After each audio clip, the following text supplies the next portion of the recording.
अभी नारायण ऊपर और सेवकों के द्वारा ऊपर सपना ला के रख रहा था, वो ऐसे ला के नहीं रखना है, समझना है, सबको समझना है, क्योंकि भविष्य में भी कई इसमें से ट्रस्टी भी बनेंगे, तो उनको नॉलेज है इसके लिए। ये सारे सपने जितने भी है पेड़ी में से आप पहले परमात्मा के सामने लेके जाओ, मंदिर में लेके जाओ, भगवान के सामने सारे सपने रख दो, ये पालना भी लेके जाओ, ये सब चीज़ें वहाँ लेके जाओ, वहाँ ले जा करके सामने रख करके फिर जितनी भी कुमारी कन्या हो या जो बहुए है एक एक थाली के अंदर एक एक सपना देना, परमात्मा को मंदिर को 3 प्रदक्षिणा देना, प्रदक्षिणा दे करके थाली बाजे के साथ धूप दिया के साथ बाजे गाजे के साथ में फिर ऊपर ला के रखना, पालना फिर इधर रखना। ये विधि आप प्रारंभ करो, सामयिक में नहीं उठ करके जाओ, और या जो जिन्होंने लाभ लिया है वो परिवार वाले पहले आगे रहे और ये परिवार इस प्रकार से करना है, लेकिन अभी उनको लाभ मिला है तो ये बड़ा सुंदर है। इस प्रकार से विधि, मूल विधि ये है अपने यहाँ पर भगवान के सामने सब। हाँ नहीं, या वहां से इधर से नीचे लाने के लिए 54,000 मन का आपने चढ़ाव बोला, और वहां से यहाँ लाने के लिए कितना मन हो गया? सब्जी लाते वैसे लाके रख दिया, हो गया ना। तो बहुमान पूर्वक परमात्मा के सामने धरना, क्योंकि सपने किसको आए थे? परमात्मा को आए थे, तो परमात्मा के सामने धरना, माता को आए थे वहां जाके धरना, बता करके 3 प्रदक्षिणा देना। ध्वजा लेके कैसे प्रदक्षिणा देते? पूरे मंदिर की 3 प्रदक्षिणा दे करके माथे पे लेके घूम करके बाजे के साथ में ऊपर ला करके फिर ऊपर पधराना, फिर ऊपर से नीचे अपने करेंगे। हाँ, जो पधराते ऊपर फिर वापस सारे के सारे सपने फिर वापस ऑफिस के अंदर फिर बाद में काम होने के बाद में फिर ऑफिस में जाकर के जमा कराने की जवाबदारी उनकी है, नारायण की नहीं है। पहले बोल देता हूँ, ये समझ लीजिएगा, ये सब काम अपने को करना है। राम भरोसे हिंदू होटल की तरह से नहीं करना है, ये सब काम अपने को करना है। आपसे नहीं होता तो मेरे को बोलना, मैं कर दूंगा। ये 14 स्वप्नों में से कोई एक स्वप्न देख करके जागती है, परंतु हे त्रिशला ने तूने तो 14 महास्वप्न देखे। इस प्रकार से क्षत्रियाणी त्रिशला सिद्ध अर्थ को सुनकर धारण करते हुए हर्षित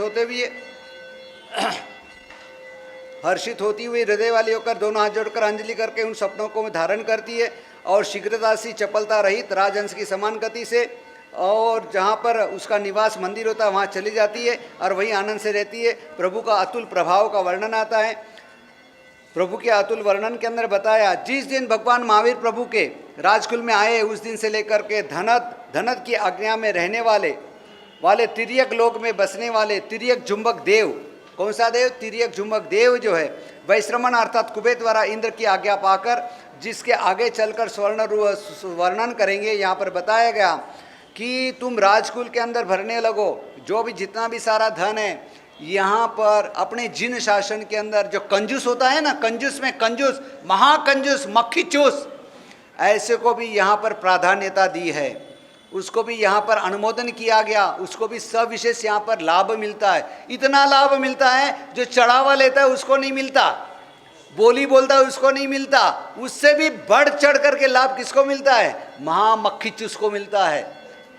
वो कैसे मिलता है? वो जो धन जो रहता है उसका, जहाँ बैंक में हो, गड़ा हुआ हो या घरों के अंदर छुपाया हो, तो ऐसे समय जब परमात्मा का जन्म होता है तो तिर्यक जुम्बक देव ऐसी जगह का सारा धन वहाँ से लेकर के आते हैं, वहाँ से लेके आकर के परमात्मा के भंडार में भर देते हैं। भंडार में भर देने के बाद में और परमात्मा के हाथों से वो दान याचकों को दिया जाता है।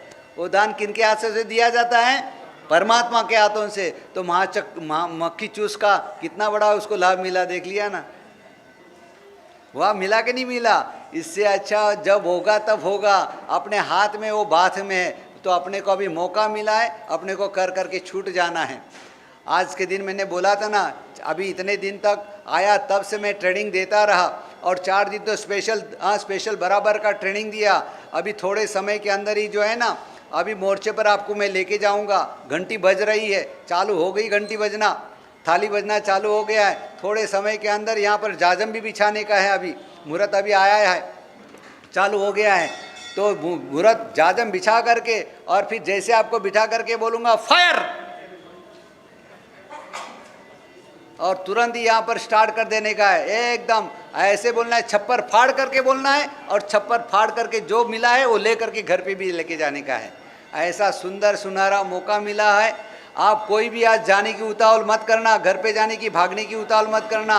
आज बहुत बड़ा सुंदर अलौकिक अपने संघ के लिए दिन है, और उसको बहुत बड़े हर्ष से इसका जो है आनंद लेना है, लाभ भी लेना है। तो इस प्रकार से पूरा जो है धन आदि ला करके रखते हैं और धन्य संग्रह करके, और वो सारा संग्रह करने के बाद में परमात्मा के हाथों से जो है उसका उपयोग किया जाता है।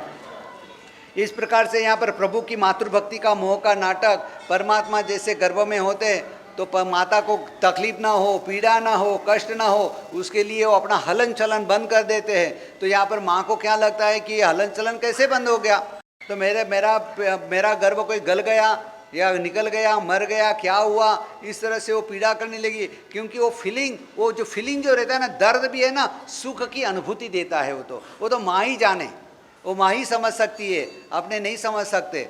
तो माँ, इसीलिए तो माँ को माँ कहा गया। तो ऐसी माँ देखा तो कुछ नहीं हो रहा है तो रोने लगी, धोने लगी, चिंता करने लगी। तो एकदम शोकाकुल जैसा पूरे राजघराने के अंदर, पूरे गांव में, नगर में, मोहल्ले में, सब जगह पर वातावरण शोक का हुआ।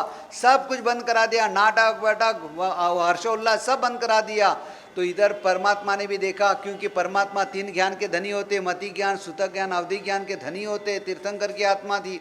देखा तो माँ तो शोक कर रही है, मैंने तो उल्टा माँ के सुख के लिए किया था, माँ के तकलीफ ना उसके लिए मैंने किया था। यहाँ तो गुण भी अवगुण बन गया, मतलब गुण भी अवगुण बन रहा है। तो फिर क्या करना है, यही मोह माया है, यही तो संसार की विचित्रा है। तो ही परमात्मा ने गर्भ के अंदर ही संकल्प लिया कि जब तक माता पिता जीवित रहेंगे तब तक मैं दीक्षा नहीं लूँगा। आपको ऐसा नियम नहीं लेने का, हाँ, क्योंकि आपके अंदर आने वाली कोई तीर्थंकर की आत्मा नहीं है, हाँ, कि आप तीर्थंकर के कोई माँ बाप नहीं हो, हाँ, ये ध्यान रखना। जैसे बालक जन्म हो जाए, 6-7 साल का हो जाए, ओरा ही देने का, हाँ, समझ गए। परमात्मा ने जो कहा है उसका अनुसरण करने का है, परमात्मा ने किया है वो अनुसरण नहीं करने का है। परमात्मा ने कहा मैं जो कहता हूँ वो करना, मैं कर रहा हूँ वो नहीं करने का, ये खास ध्यान रखना। अपने क्या करते हैं, भगवान इकट्ठे करियो करने, भगवान इकट्ठे करियो करते हैं, वो नहीं होता। भगवान ने क्या कहा, अपने लिए क्या कहा वो करने का, किया वो नहीं करने का होता है। तो इस तरह से फिर क्या करते हैं, एक जरा सा अंगूठे से जो है ना थोड़ा सा हलन चलन करते हैं तो वापस उसको होता है नहीं नहीं मेरा गर्भ बराबर है, सही सलामत है, सब कुछ है। फिर वापस आनंद मंगल का उत्साह हो जाता है और इस प्रकार से जो है वातावरण आनंद का हो जाता है। इसलिए कहा इस प्रकार से का वातावरण हो गया। फिर आगे बताया इस प्रकार से जो है पूरा अत्यंत हर्षत चित्त वाले त्रिशला दे करके वृद्ध स्त्रियों के मुख से निकला जय जय नंदा इत्यादि आशीष के शब्द निकले। कुलंगने हर्षपूर्वक मनोहर धवर मंगल गीत गाने लग गई और ध्वजाएं पताका उड़ाने लगी, मोतियों के स्वस्तिकपुर जाने लगे। भगवान महावीर प्रभु के गर्भ में ही रहे हुए 6.5 महीने बीतने पर इस प्रकार का अभिग्रह लिया, जब तक मेरे माता पिता जीवित रहेंगे तब तक मैं दीक्षा ग्रहण न करूंगा। गर्भ में होते ही जब माता का मुझ पर इतना स्नेह है तथा फिर जब मेरा जन्म होगा तब मेरा न जाने कैसा स्नेह होगा। यह समझ करके प्रभु ने पूर्वोक्त अभिग्रह धारण किया और दूसरों को भी माता पिता की भक्ति करने का मार्ग दिखलाया। अपने भी माता पिता को, बच्चों को भी जो इस प्रकार से माता पिता की भक्ति करनी चाहिए, सेवा करनी चाहिए। यह अपने को इससे जो है प्रेरणा मिलती है, सीख मिलती है। जब पशु जब तक माता का दूध पीते हैं तब तक ही माता पर स्नेह रखते हैं। पशु जो रहते हैं ना माता का दूध पीते तब तक वो स्नेह रखते हैं। अधम मनुष्य जब तक स्त्री मिले तब तक माता पर मातापन का स्नेह रखते हैं। और मध्यम मनुष्य जब तक माता का घर का कामकाज करती है तब तक माता पर मातातया स्नेह रखते हैं। परंतु उत्तम पुरुष जीवन पर्यंत माता को तीर्थ समान समझता है। इसलिए कहा मातृ देवो भव पितृ देवो भव। जैसे ही बालक का जन्म होता है आपका टाइटल चेंज हो जाता है। आप पति पत्नी से मिट करके क्या बन जाते हो, माता पिता। तो मातृ देवो भव, देव शब्द लगता है तो देव कैसा होता है, देव राक्षस होता है, तो देव तो कितना परोपकारी होता है। तो मातृदेवो भव पितृदेवो भव, तो वैसा अपना जीवन भी वैसा ही होना चाहिए, उसी प्रकार का निर्मल होना चाहिए, ये सीख मिलती है। अब क्षत्रिय ने त्रिशला ने स्नान किया, पूजन किया, कौतुक मंगल किया, सर्व प्रकार के गर्भ को वह क्षत्रियानी त्रिशला ने न अति ठंडे न अति गर्म न अति तीखे न अति कड़वे अति कशेले न अति खट्टे मीठे अति चिकने न अति रुए अति आर्द्र न अति सूखे सर्व ऋतु में सुखा कर इस प्रकार का भोजन आच्छादन किया। गंध और पुष्प की माला आदि से पोषण करने लगी, क्योंकि गर्भ के लिए अति शीतादि पदार्थ हानिकारक होते हैं। माताओं को खास से बराबर अच्छी तरह से सुन लीजिएगा।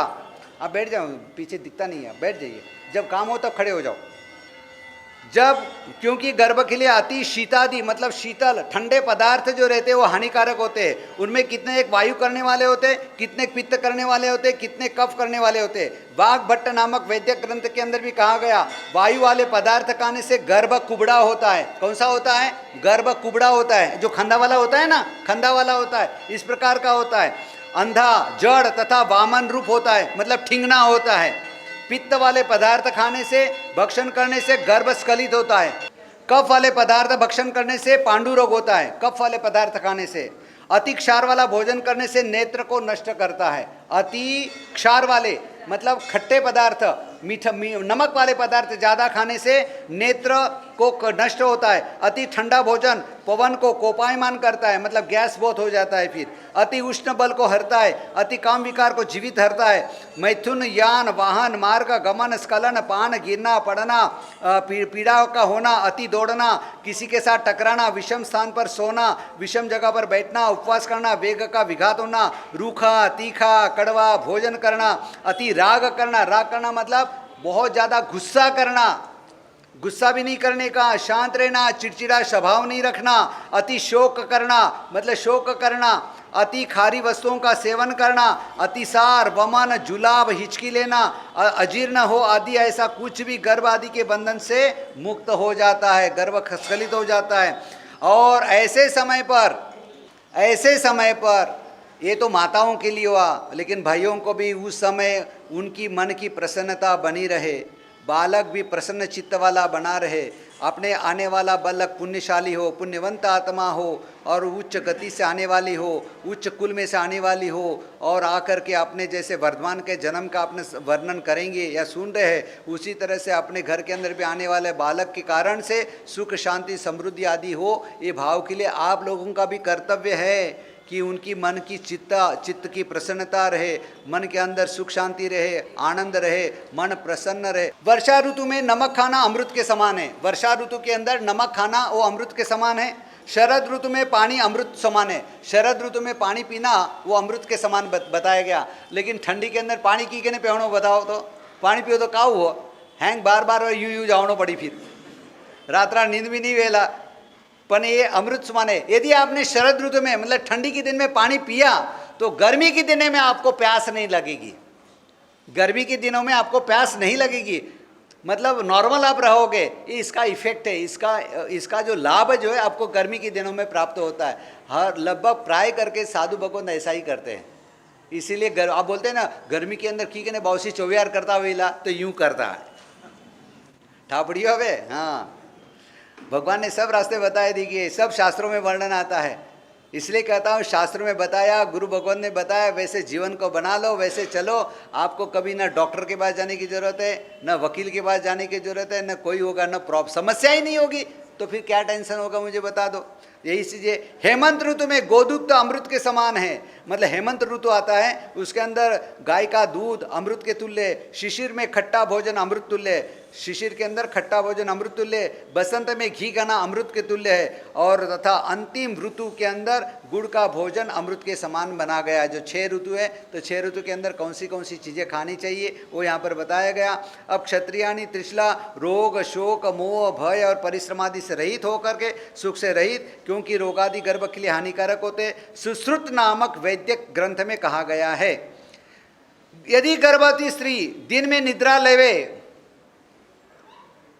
यदि गर्भवती स्त्री दिन में निद्रा लेवे तो गर्भ भी निद्रालु आलसी होता है, ऊंगण सी होता है, सो करता है, खाली बस सुसु नहीं सो करता है। अंजन आंजने से, अंजन आंजते है तो गर्भ अंधा होता है।